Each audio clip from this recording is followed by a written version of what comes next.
Hi friends, thank you so much for tuning in to the Fast Draft Method. I'm really excited that you're here. I know that YouTube is a vast resource with billions and billions of videos, and the fact that you narrowed it down and you want to spend the next 5 to 10 minutes with me means the world. So thank you, thank you, thank you.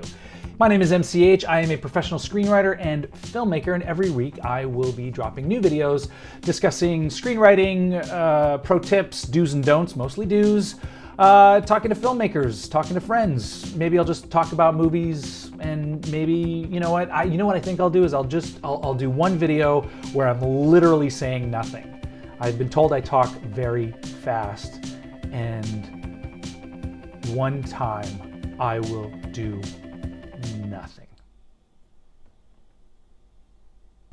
Oh my God, I can't do it. If you are getting value from these videos, I would love it if you would like and subscribe and tell your friends, tell all, everyone you know. Just, hey, there's a guy who was almost quiet for 15 seconds.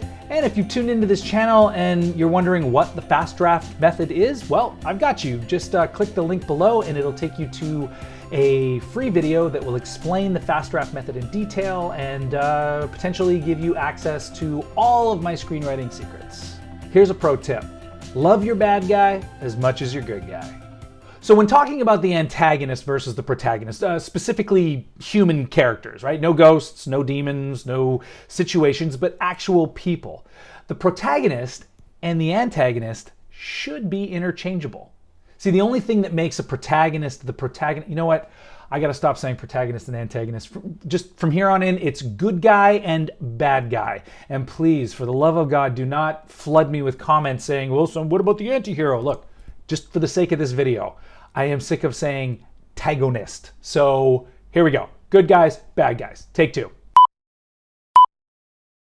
The only thing that makes the good guy is the fact that we're following their journey. See, the screenplay is from their point of view. And as the story unfolds, we follow the good guy. We follow the good guy's journey. And that is why, okay, I'm going to say it one more time. That is why we call them the protagonist. Now, the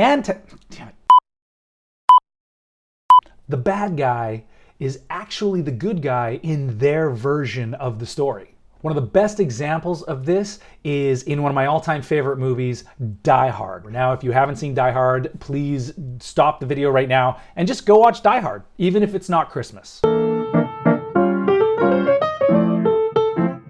Hans Gruber is a great example of a well-written bad guy.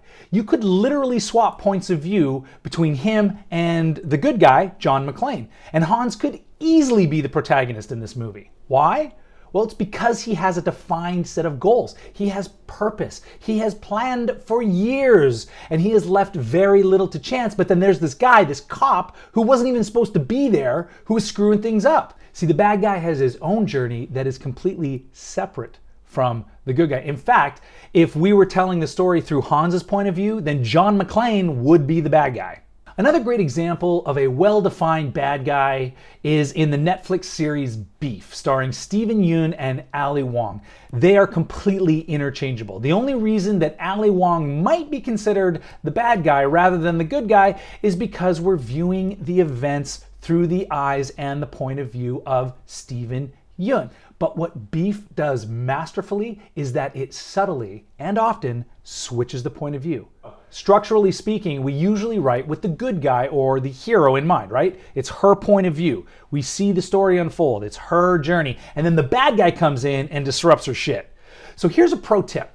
When you introduce the bad guy, just imagine that they are actually in the second act of their screenplay. So let's go back to Die Hard and take a look at Hans Gruber. See, he's done all this planning to steal the bearer bonds from Nakatomi Plaza. He got the crew. He set up the heist. He hired, specific mercenaries. He even rented a truck. But all of that happened before he showed up.